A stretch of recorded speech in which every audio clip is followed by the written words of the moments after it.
అధ్యక్ష, సర్పంచ్ల పెండింగ్ బిల్లులకు సంబంధించి హరీష్ రావు గారు, అదేవిధంగా రాజేశ్వర్ రెడ్డి గారు, వెంకటరమణారెడ్డి గారు, కోవలక్ష్మి గారు, నాయన్ రాజేందర్ రెడ్డి గారు, కొత్త ప్రభాకర్ రెడ్డి గారు మాట్లాడడం జరిగింది సార్.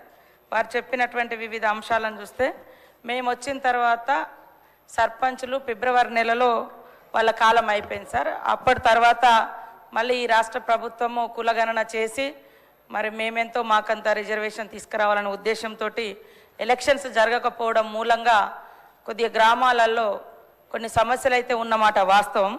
అయితే ఈ వచ్చినటువంటి పెండింగ్ బిల్లులన్నీ కూడా గత ప్రభుత్వం నుంచి బీఆర్ఎస్ ప్రభుత్వం మాకు వారసత్వంగా ఇచ్చినటువంటి పెండింగ్ బిల్లులు.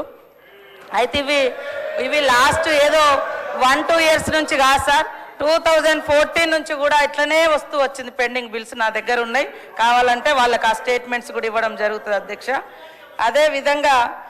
అదేవిధంగా అధ్యక్ష, వీరి హయాంలో ఇప్పుడు ఆర్థిక శాఖ మంత్రి గారు ఆ రోజు హరీష్ రావు గారే ఉన్నారు.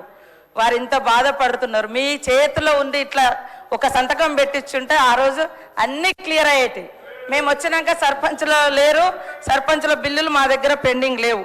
అయినా కూడా సార్ మా ప్రభుత్వంలో మరి ఇప్పటి వరకు జీపీల కోసం 740 కోట్ల రూపాయలను ఇవ్వడం జరిగింది. ఉపాధి హామీ కింద కూడా గతంలో జరిగినటువంటి పనులలో 450 కోట్లు రిలీజ్ చేసినాం. ఇంకా కొంత పెండింగ్ ఉన్నది వాస్తవం. కాకపోతే వీళ్ళ హయాంలో చేసిన వాళ్ళందరి దాదాపుగా ఎన్ఆర్ఈ చేసి మేము కూడా క్లియర్ చేయడం జరిగింది సార్. అట్లనే ఎలక్షన్స్ జరగకపోవడము ఇతరత్రతోటి ఆ నిధులు కొంత గ్రామ అభివృద్ధి కోసం రిలీజ్ చేయలేకపోయినాం.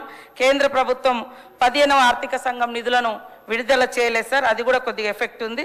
అదేవిధంగా మన ఊరు మన బడి కింద కూడా మన వాళ్ళు మాట్లాడారు.